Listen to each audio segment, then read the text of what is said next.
adult relationships can end through a separation or a breakup. Now, in our society, we typically think of those two words as being interchangeable.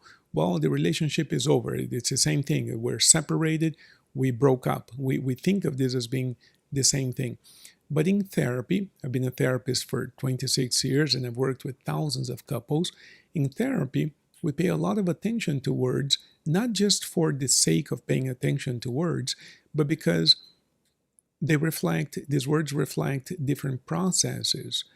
In a separation, you have the reverse of the marriage. And I don't mean marriage necessarily as in a legal contract. I mean, whenever you have a bond with an adult, you have a marriage of sorts, right? You have a relationship. You've become a couple in some way. And the process of becoming a couple is not immediate. It took time. You had to get to know each other, and your lives had to converge. And that convergence took time to build. In other words, maybe initially you got together once a week, and then you got together twice a week, and maybe you started having lunch together at work, whatever, making this up. But you begin to converge, and eventually you live together, you're married, you have children, now you have one life in common. The process may have taken 2 years. I'm not saying that these are the right numbers or the wrong numbers. I'm making this up to explain the fact that there was a lengthy process of conversion where both of your lives eventually became one. So in a separation, these two adults actually carry out the reverse of that process. The same way that the relationship started off with some sort of proposal, the separation begins with a proposal. Look, I don't think we're getting along. I don't think it's good for us to remain together. What do you say we separate, we build separate lives? It begins with a proposal. Eventually, if it's inevitable, the other person will see what you're saying and they'll say, okay, I agree. We're not really happy together. We could be doing something different. I remember a couple I worked with, he wanted to go around the world in a sailboat. It would take him about a year to do so. And she was at the peak of her career. She did not want to leave her career for 1 year. And they loved each other, they said. But, it was just one of those things where they eventually separated very peacefully, very loving. They wished each other really well, but they wanted to do something very different with their lives. And the process of getting there did take a while, just as the convergence of the relationship also took a while. That is quite different. Contrast that with a breakup. A breakup has several characteristics. The number one is that it's always very abrupt. And because it's really abrupt, one of the two parties will always end up feeling broken. And to the same extent that one party is left feeling broken, devastated, depressed, sad, angry, to the very same extent, the other party will report feeling good. Now, you might think, well, that's weird. How could you feel good knowing that somebody you once loved feels really broken? Well, actually, these types of breakup only happen with a certain type of person that on YouTube and all of these really smart doctors describe them as narcissists. And to the narcissist, your suffering for lack of them is an indication that they're worth something. They exist somehow. So the more you suffer, the better they feel about themselves. You see, for lack of me, this person feels like dying, you see, and that somehow makes them feel like they have some type of intrinsic value on this earth, which of course all human beings do. But hopefully, our value as human beings is not because of the amount of pain we can inflict on others by the breaking of a promise, by cheating, by lying, by betraying people. Anybody can do that. Just like people can fly into a building and destroy a building. It's a lot easier doing that. That's a feat, right? But it's easier doing that than building the building.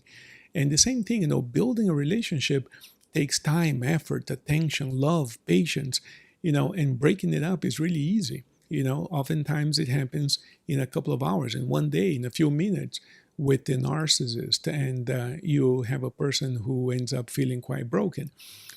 So why am I telling you this? Because the person who experiences the breakup with a narcissist oftentimes has a hard time recovering.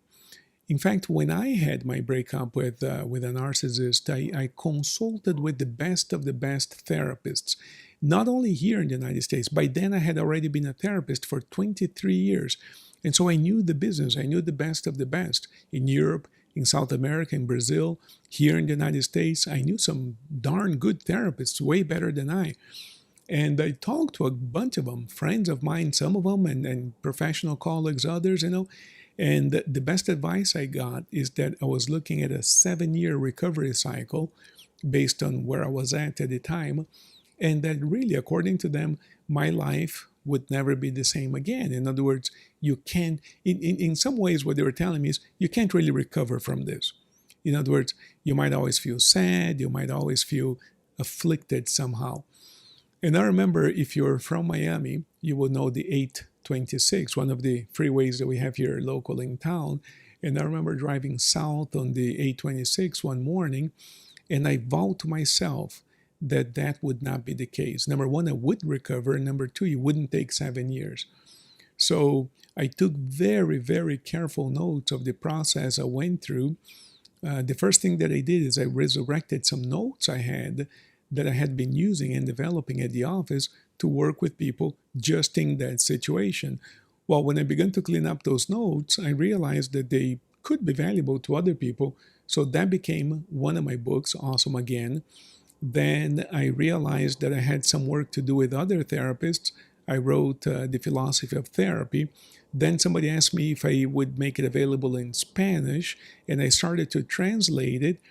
And I didn't like the process of translating my own book, so I wrote it again in Spanish, original writing, and they're not identical because they're two different pieces of writing. Then, of course, I wrote Finding TH, which is an account of how this fictitious character also went through a breakup and recovered and so forth. So what I found through all of this process is a method that we can use to find ourselves again and actually live a much better life than we did before the breakup. And so, I don't know if you have ever been in this situation, if you consider that you are in this situation now, or if you know of somebody in this situation. But if you are in this situation, or if you know of somebody, I really want to talk to you. I think it would be very fruitful to have a conversation and see what are some of the things that you can do or some of the tools I can share with you, and at least get some clarity on what's going on. Because one thing I can tell you is that your life is not over. The narcissist is not a god, and this if a person is going through the crisis right now, what I'm about to say is going to shock them and surprise them. But one day you're going to recognize that this is true. And here it is. There will come a day soon when you realize that the breakup was the best thing that ever happened to you for multiple reasons. One of which is that your so-called happiness with the narcissist was not very happy at all. It was mostly fictitious, just as the narcissist is a fictitious character.